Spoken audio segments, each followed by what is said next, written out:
Sin will take you farther than you are willing to go. Yes. Keep you longer than you are willing to stay, and cost you more than you are willing to pay. In the early days at the manifesto, I have been in class. I say, yeah, one more year did they juice it, it's carry and throw out of this meeting. I used to become young. I'm like, get out of here. The version of us that people see today, they don't know. So when I see some people, I say, don't worry, they will grow. Look, let me tell you something. Don't bother to rise if you plan to fall. The God of second chance is not an African. It's not even a Nigerian. Many times when I see people talk about, all these pastors, all these men of God, they are doing this, they are doing that. Not many people are talking about pastoral abuse. There's so much pastoral abuse that is going on. When shepherds bleed, there are a lot of bleeding shepherds that you labor over people, you sacrifice your time, your talent, your treasure over them, and then they flip and turn around and become the enemy of your soul.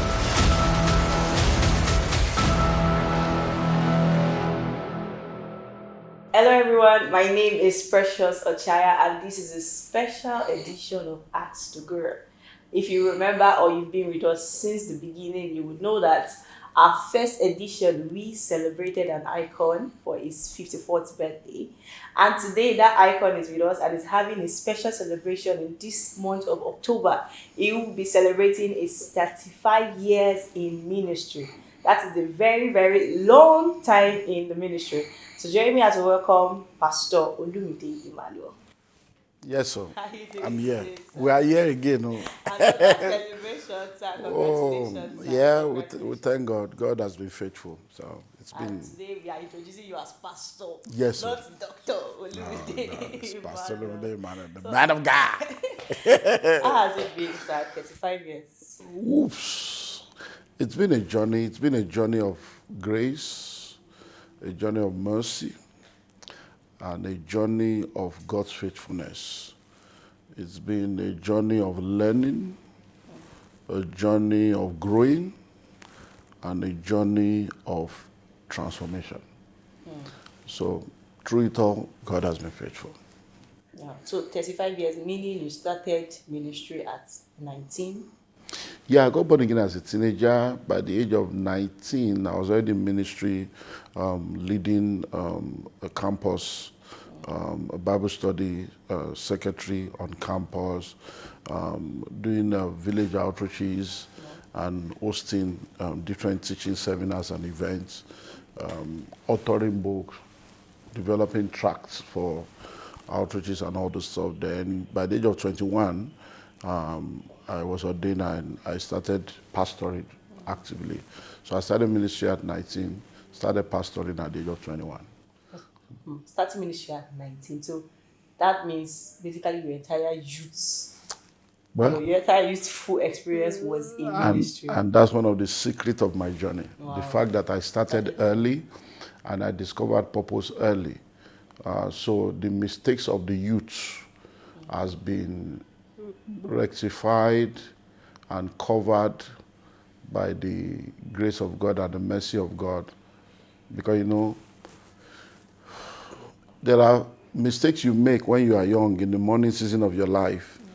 That by the time you do well in the afternoon and in the evening, nobody even remember that there was a morning mistake. So starting early has been one of the greatest assets. Discovering God early, discovering purpose early, and staying true to that purpose. So if I look back, the last 37 years of my life, I've never backslided. I've never had to doubt God. I've never had to second guess my calling. So that has been, so it's just been, and that level of clarity and understanding and conviction changes a lot of things. When you already know where you're going to, it's difficult for anything to distract you. So was there like a change of trajectory for your kind of life you were living before? What life is a teenager living?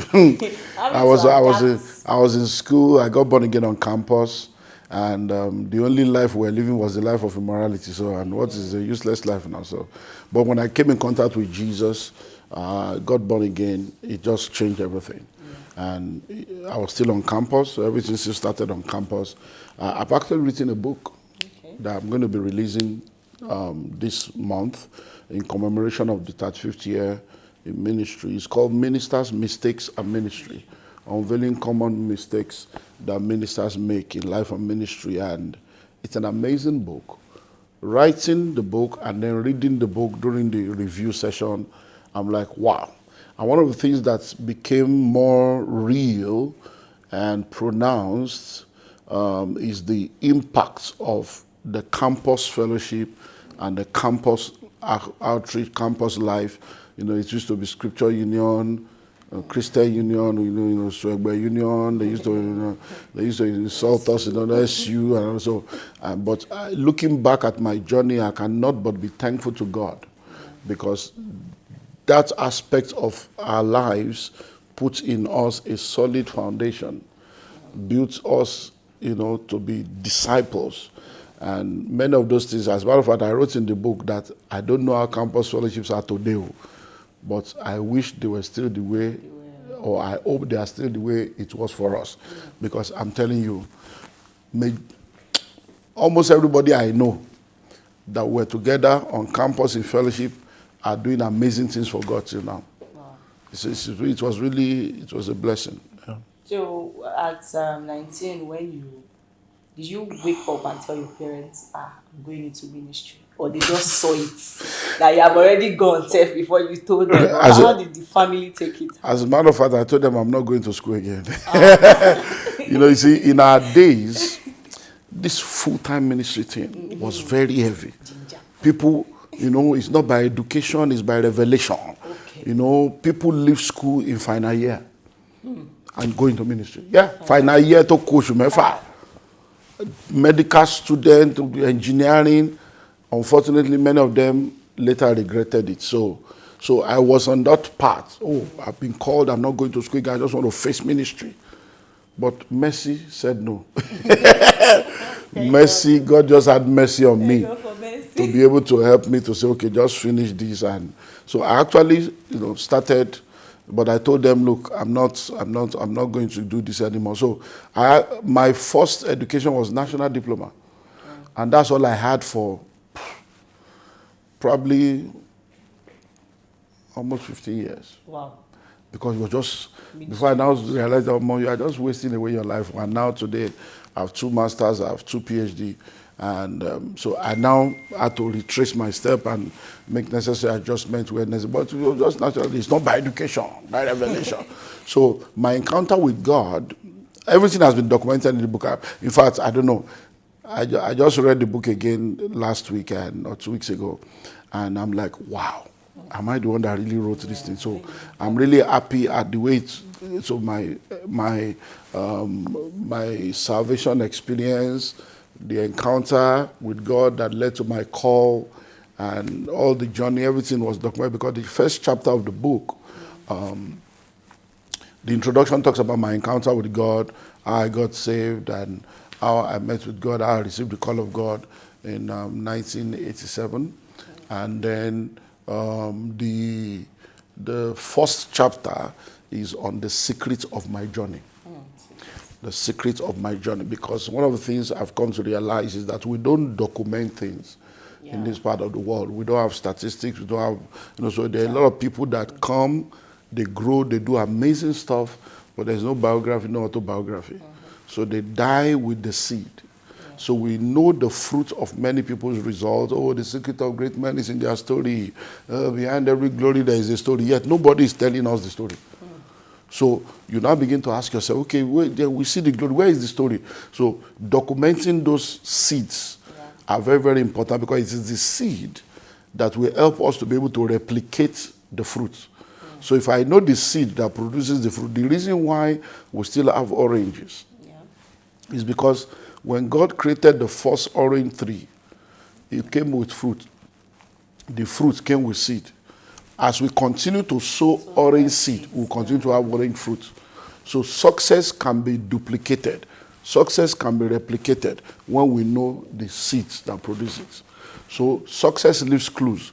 So what people need to do is to identify the seeds that produce the fruits in their life and help people know the seed so that people can replicate their results. So what I did in chapter 1 of the book is the secret of my journey. What are the things that I consider to be the seed that produce the fruits that people see today? And I documented that. In chapter 2 of the book, I dealt with things I will do differently. Yeah. So if I'm to start up, because even, I just had a major annual sustainability summit. We did that just recently, and someone was still asking the question, if you have to start all over again, if you are back to your 30-year-old self, what will you do? It's the same question, and it's already in the book. If you have to start ministry all over again, what will you do differently? If you have to start business all over again, what will you do differently? If you have to start life all over again, what will you do differently? So I focused on answering that question. Yeah. So, okay, if I'm to start all over again, these are the mistakes I have made. These are the things I will do differently. Then on and on and on. Yeah. The main chapter where I documented the mistakes that ministers make, I documented about 111 mistakes. I'm telling you, it's amazing. It's amazing. So, and it's been God all the way. It's been God all the way. Yeah. So I discovered God early, and that's been a major blessing. So just a little bit about some of the mistakes that you made or things you would have done differently. If you could just share a bit of some for us. One of the things I would have done differently is to take database management, database development, data capturing, and data management and data mining. I'll take it serious because in 1992, I started a singles beach event. It was an annual event that takes place every Easter Monday. And we're gathering about 600 youths every Easter Monday. We'll gather more. Yeah. We have what they call molwe in those days. Yeah, so you don't know. So molwe in those days. And we used to go to Badagry Beach every Easter Monday. But no database. That was 1992, 93, and then by 1998, I started what is known as Wisdom for Singles. That later became arguably the largest singles ministry in the whole of the world. And CNN, BBC, different people were coming down, who is this guy? And I was very young, I was just in my late 20s. And we're gathering 15,000 people at the National Stadium every 3 months. But don't forget, there was no Google, there was no internet banking. So they loved it, but those data, it's something else. Now, for instance, I pastor a church that is going to be 29 years old in a few weeks. And now, do you know how many tens of thousands of people have attended the church? Do you know how many tens of thousands of people have come through that church? Imagine that you have an accurate data of all these people. So it took time for us to even understand, that aspect. So that's one thing that I would do differently. I would have started taking media more serious. Radio and television. And then I would have also taken social media more serious. It wasn't just until a few years ago that I started actively going into the use of social media. Then I will not also be naive at thinking that everybody is like me. Because starting out as a young man, young teenage boy, call of God, I just thought that, I'm a Christian, I'm genuine, so everybody is genuine. So I take people at their word. When they tell me, this happened, I just believe. And it was later I realized that people tell lies, Christians tell lies, some pastors are fake, some Christians are not regenerated. It took a while. Even when I became a pastor, it still affected me as a pastor. Because people would just tell me something, I will go and act upon it, not knowing that an adult can lie. A Christian can lie. One very terrible one was we had a camp meeting where the leaders of the ministry, supposed leader, coordinators, we had a coordinators meeting and they were telling me about an incident that happened, and the people telling me were older than me, they were my father's age. So how will you believe that an elder can lie? And they were saying it with all confidence. I was there with that same venom. Me too, I entered church, called the people that were involved, sat them down. Yeah, sit down. You people, all the things we are teaching you are a disgrace. Hey, we teach you, if you are not born again, you have to be a Christian, you have to live for God, you cannot be in church and be serving devil. How can you, upon all this holiness, we are teaching you this, teaching you that? I was just raking. But the way I was talking, and they were just looking at me like this. Because it's like I was speaking Chinese, I was speaking Japanese. Because everything I was saying is as if they don't even know what I'm talking about. I said, why are you people looking at me like that? Are you saying you don't know? Were you not there? They said that. They were like, I said, come, hold on. Why are you people behaving as if you don't know? Then the lady said, sorry, sir. I've not been in church for the past 3 months. I've been on youth service. This is my first Sunday, so I don't know. I don't even know I don't know, because if somebody said they have seen me, I don't understand, because I just came. In fact, I came back 2 days ago. This is my first time in church in 3 months. I've not been around. I'm on youth service. The second one said, I don't even know what. I had to now go out and call the supposed elder. So when I got there, can you imagine? The devil is a liar. These children, they are even bold to face my face and tell me, he's a liar, come and face them. Come on. He said, actually, actually, I was not really there. But I just saw that something was. I now asked somebody what's happening there. I said, and you came to a workers' class, a ministers' meeting, camp meeting, to be talking with us. So that's an example. So I won't do now. If you like, be an apostle, be a pope. When you are talking, I will listen, but I will not go and act on something that I cannot have. So those are some of the lessons, mistakes that I made, trusting people, blindly, not taking, media serious, social media serious, and then allowing people to use and abuse you. Many times when I see people talk about, all these pastors, all these men of God, they are doing this, they are doing that, not many people are talking about pastoral abuse. There's so much pastoral abuse that is going on. When shepherds bleed, there are a lot of bleeding shepherds that you labor over people, you sacrifice your time, your talent, your treasure over them, and then they flip and turn around and become the enemy of your soul. So you have a lot of pastors that are bleeding of all the sacrifices they have made. And do you know what it means to use your house rents to rescue somebody? Use your own children's school fees to rescue somebody because you thought that, this is a health matter, the wife is giving birth, and they say I want to do CS. Then you are now begging your wife, my son, don't worry, God will do our own. You now carry your son's school fees, you carry your son's, your family rents, you used to take care of them. They say, somebody has promised us, we are expecting money, we are collecting salary, 2 weeks, 2 weeks. And then your own child is being sent out of school, but you can't go to them, you are managing your family, and then the same people you do that for. How much did you even borrow us? Are you not a man of God?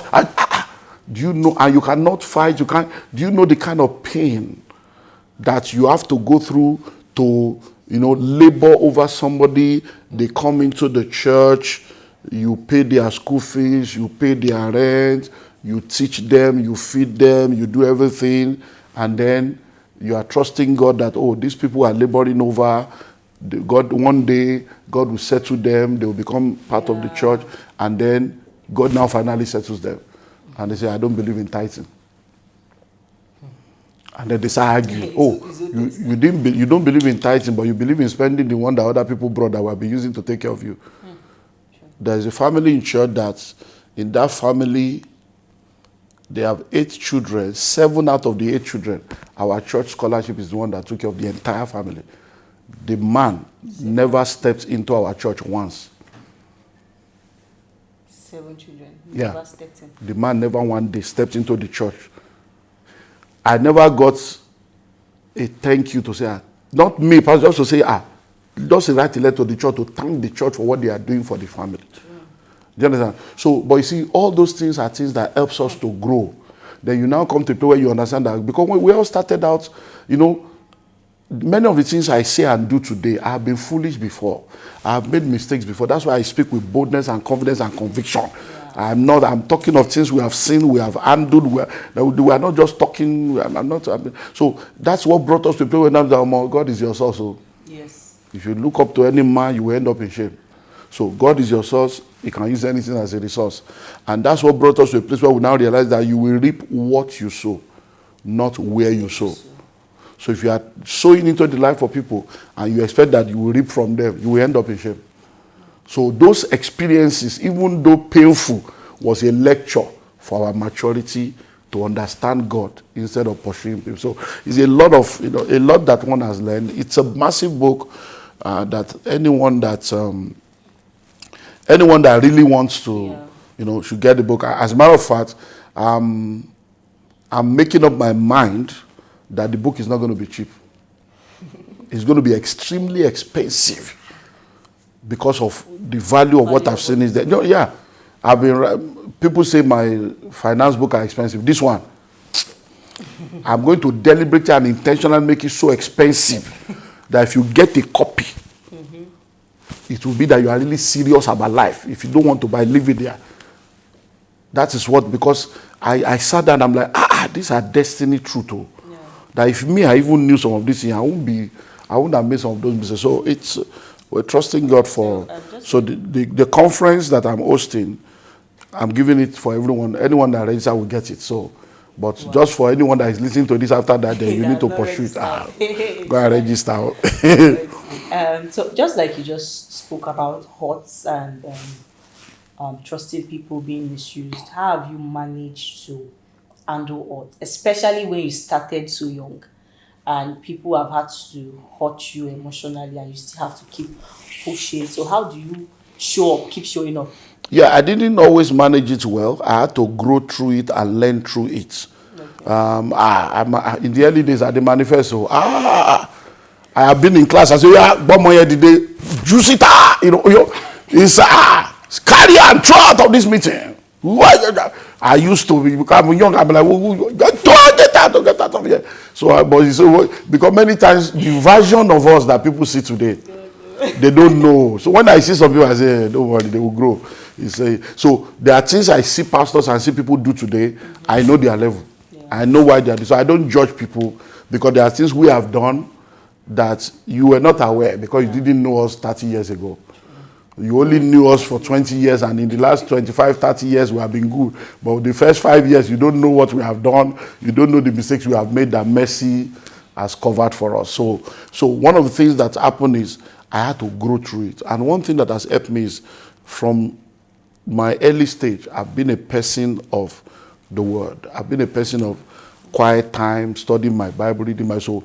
I cry. So sometimes I will leave church, I will get home, I will cry. Sometimes I would leave church, I would be in the car, I would just cry in the car.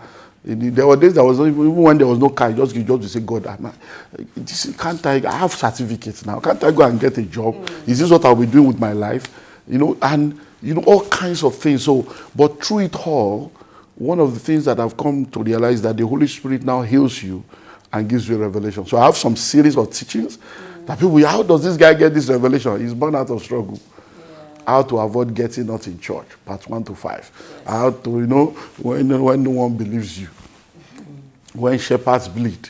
Yeah. So there are topics that you begin to come out of because God is healing you. Yes. He says you now use, he says comfort others by the comfort wherewith the Lord has comforted you. So we now use that to become a tool to now help other people. So it's been a journey, but now by level of understanding, number one, God is your source. That's a major revelation that has controlled my life for the past 27 years. And he said, you don't know the freedom and the breakthrough when you just understand that God is my source. If you like, be a billionaire. If you like, come with anything. I'm not looking up to anybody. So with that, you can speak with conviction. You can do what needs to be done without fear or favor. Number two, that you will reap what you sow, not where you sow. Major revelation. So as I'm blessing you with the whole of my heart without any expectation of anything from you. But I know that God that sees in secret will reward in the open, and he has never failed. And those are, because see, as a pastor, until you get to a place where you are in a place where you don't need anybody, where you're not looking up to anybody's tithe, offering, or seed, where you know that God is able, it's a place of freedom and liberty that not many people have been able to experience. And many times, people think you have all the money, that's why you are doing that. No, it's because we did that, that's why we had all the money.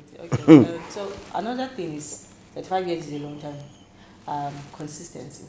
How have you managed to be consistent? Because there are people that, this ministry journey is not easy. Things come along the way that can just throw you off. So, it's been a function of foundation, revelation, and association. foundation, revelation, and association. Number one, the foundation. In fact, in that book, I now began to say that I didn't even, that this campus thing really did a lot of good things. You know, it's like a revelation. This campus thing really helped. So even though there were some excesses of, religion and tradition and, excesses and imbalance, because in those days it was so bad. There's somebody like you are a fire straight. With all this, you're wearing trousers. In those days, even to shake a sister was wrong. You cannot drink from the same cup. If you drink from a cup, I drink from a cup, that means we have kissed.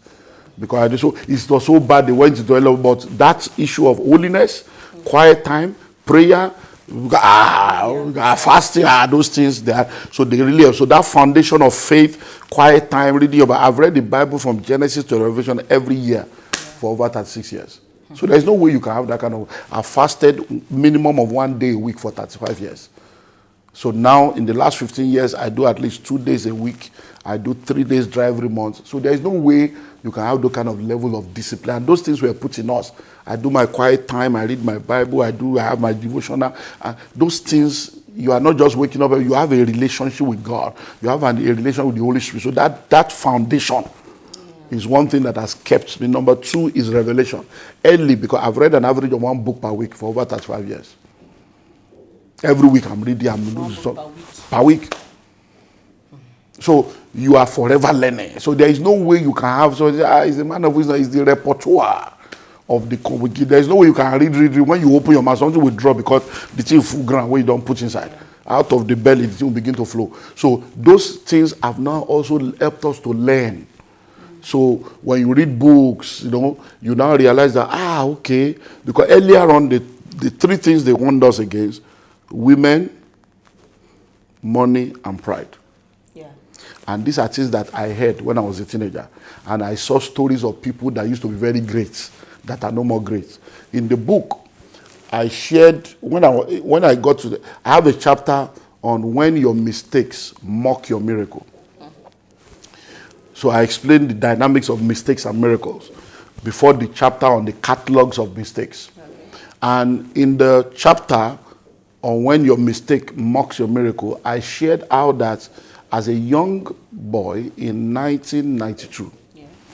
In 1992, I was opportuned to be the director of missions for an international organization, ministry. And by virtue of that position, I was sitting down with every great man in the country. So from the E.A. Adeboyes to the Ezekiel to the Bishop Michael Konko, Pastor Rabino, all the general overseers of ministries, Foursquare, from the 90s, I was sitting there because by virtue of that position in Maurice Aodo World Evangelism, Reverend S. Dada, who is now Bishop Dada, was the national coordinator. Myself and Badele Ogumbanwo, now Olubanwo, he's in Boston now. So and Bishop Michael Konko was like the one coordinator. So every Maurice Aodo meeting, Maurice Aodo is coming to Nigeria, they are gathering. When all these fathers are gathering to do every meeting, I will be there. I'm the one writing the minute of the meeting. By virtue of that access, I hear them talking of stories of people they started ministry together.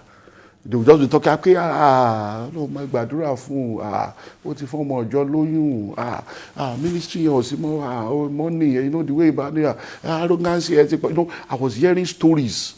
So the same thing I heard on campus, women, money, and pride. I'm now seeing the fathers. Talk about it too. Now talking about people they started together, and the names they will be mentioning, there was no Google. And I'll be wondering, who is that one again? Their name there is like a byword. You don't even know their name. But these are people that they were even looking up to another. Then later we read books like Finishing Strong, where people like Billy Graham was now talking of people that they also started with that are nowhere to be found. So that revelation is something that, look, let me tell you something. Don't bother to rise if you plan to follow. The God of second chance is not an African. It's not even a Nigerian. Mm-hmm. If you fail, people will never forget. They will finish you for it. So, not even in these days of social media. So, don't bother to rise if you plan to fall, because a sin will take you further than you are willing to go. Yes. Keep you longer than you are willing to stay, and cost you more than you are willing to pay. So once you have that revelation, what are we looking for? So that's number 2. Number 3 is association. I have surrounded myself with good friends and good accountability partners. So I have mentors. Because don't tell me who is under you until you tell me who you are under. Don't tell me who you are speaking to until you tell me who is speaking to you. So as I am here now, there are people that if I see their phone call like this, even the phone call, yes sir, yes sir, yes sir, I'll be bending head on top of phone. Sometimes you have to tell me, my phone only now. Why are you bending head? To tell you that I have 5 core mentors like that. That if I hear, Olumide, so I have people, so you have people above you. I have friends that don't call me man of God. Hey, Olu. So we see that, yeah, don't try that. You know, they will face you. There is nothing. Even if you have 10,000 members, they have 500 members. We are in that. I have people that are my friends that I have friends that have 40,000 members, 50,000, 70,000. I have friends that have 25,000. But when I tell them, Joko, sit down there, they listen because they know it's not about. So I also have people that, if you hear their name, but when they talk, I listen because accountable. These are roommates on campus. People we grew up together. People that know you before you are anything. They know that, hey, forget that side. So those associations, accountability partner, people that can talk sense to your head, people that your wife can call, say, Boris or you will know that. Yeah? So those things are the things that has helped us to stay focused and stay sane, so that you are not looking for anything, and God has been faithful. Wow. This episode is really a special edition. Really a very special edition. Also, one final question before we talk about your anniversary program coming up. How have you managed family and ministry? Because it's I don't know the word to use, but the gap is always there with people.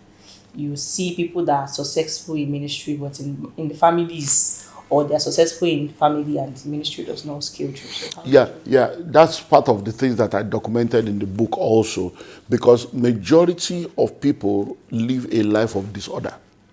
Okay. So it is God first, then family, before ministry.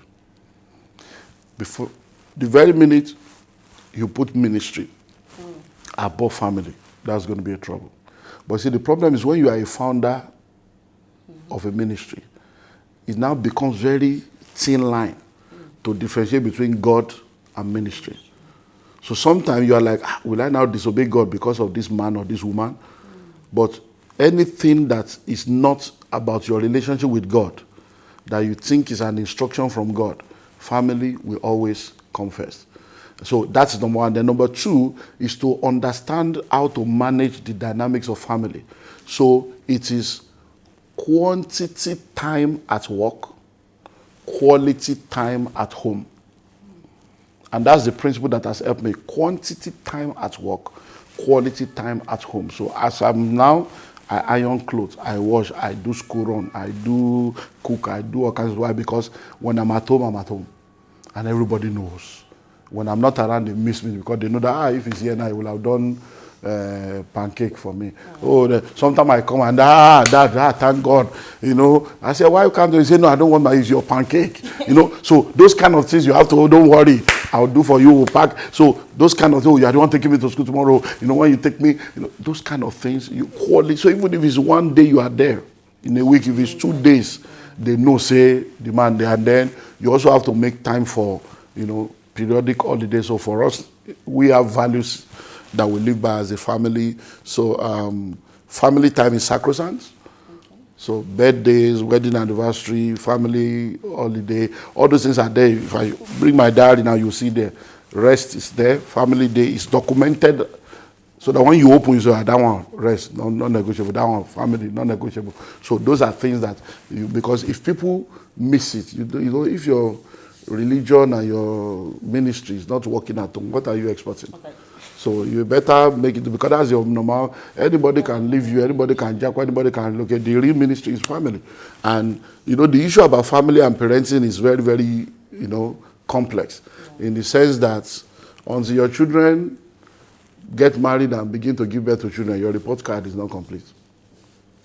Okay. That's So if you have children now, you can't say you have done well You're not done. until they are married and they have children and they are able to replicate a good home. That's when you say, okay, I did well. That your children are looking good now. They say, they are Christians, so I've raised good children. Shorty marry. Have they been able to choose a good spouse? Have they now been able to produce children and replicate it? So you see, the report card, you don't know how good, because you can. I have seen good parents raise bad children. I've seen parents with questionable character raise amazing children. So it's a very complex dynamics that you can do everything right and still be wrong, because there are many factors and forces that control a lot of it. So God helping us, God has been faithful. We've made our share of mistakes. We've learned through it, but thank God for where we are. Okay, thank you so much, sir. So before we round up, can you just give us more information about the 35 years? So on Thursday, the 31st of October, and Friday, the 1st of November, I'm hosting 2 days of what I call the Global Ministers, Pastors, and Leaders Conference. And the reason why we call it global is because we're expecting people from all over the world to be able to benefit from this. That's why we have a virtual option where when people register, they have a virtual link where they can be a part of it. And we're talking to pastors, we're talking to ministers, parachurch leaders, non-governmental leaders, and we're talking to leaders of organizations and leaders of business. And what I've done, it was not part of my plan last year, but early this year, during the fasting and prayer, just that you could just let 35 years pass like that. No, you need to do something. I'm like, okay, what do I need to do? So I said, okay, let's put this together. So we're going to be hosting a plethora of amazing speakers. And I've been doing a series of Insta Live, because if I have to invite everybody that I would have loved to invite, the speakers may be more than the all can carry. So we have a lot of them. So Pastor Tony is built to be there. Reverend Samaye DME is built to speak. Reverend Funke Adejumo, Reverend Amos Fenwa, Pastor Charles Osazua, Pastor Shegun Abraham, Apostle Charles Abu, Pastor Pojo Emade, Pastor Yemi Davis, Pastor Bolaji Do, Pastor Godma Akilabi, Pastor Lekon Adegua, my wife will be speaking. So it's going to be 2 days, 9 a.m. to 3 p.m. in the morning, and then 5 p.m. to 8:30 in the evening. So there's morning session, there's evening session for the 2 days. And then people can register either as, virtual attendees, physical attendees, or fully residential attendees. So if you want to come from any part of the country or any part of the world, then you can also have opportunity to be able to stay with us at the venue. It's a Marriott Hotel in GRA in Ikeja. So maybe they have all the details and they can look at which one they can plug into. Then I've written the book. The book is about 600 pages. It's a massive book. It's about 600 pages. And what I'm now doing is, for those that will register for the virtual session, so we have virtual, then we have the gold, silver, and bronze. So the virtual session, we send them the book. So they get a soft copy of the book and they get a link. Then for the bronze registration, they will also get the book, and then they will attend the conference for the 2 days, and then there's also refreshment for the 2 days. And then for the silver, they will get the physical copy of the book, they will get the soft copy of the book, and then they will get the meals for the refreshment for the 2 days, and then they have like a VIP sitting. And then the gold is the one that is fully residential. For those ones who now have like full dinner together in the night. Then the next day we have full breakfast session. We have a hangout session. We're going to do a lot together for those that can afford to, because the hotel, of course, the money is for the hotel and the feeding and all this. So it's an opportunity that no one should miss. So I will speak to pastors. If you're a pastor now and you have your leaders, come with your pastors. If you are a young minister, you want to learn about ministry, you want to listen to, because I told all the speakers, whatever God puts in your heart to come and say, no topic. Wow. Just come and share whatever God is putting in your heart. And I know what I'm seeing in the spirit, that meeting it's going to be something else. It's just going to be something else. So you don't want to be on the other side of history. You want to be in the middle of making history. So you need to make that meeting. Okay. Thank you very much, sir. Congratulations once again. So you heard it from Pastor Olumide Emmanuel. This is just 30 minutes of a 2 days conference. You can't imagine the gems that will be dropped during that conference. So if you want to hear more, learn more from many ministers' perspective, including Pastor Olumide, the best place to be is at Marriott for the 35 years ministry celebration. The link to register will be displayed on the screen, and after this we will have the different options and anyone you would want to subscribe and register for. And as you know, this is Ask the Guru, a special edition, and my name is Precious Ochaya. Thank you very much. Follow us on all our social media platforms at my CSTV Global on Instagram, on Facebook, and on YouTube, my CSTV Global. Click the subscribe button and turn on your notification bell. See you next time.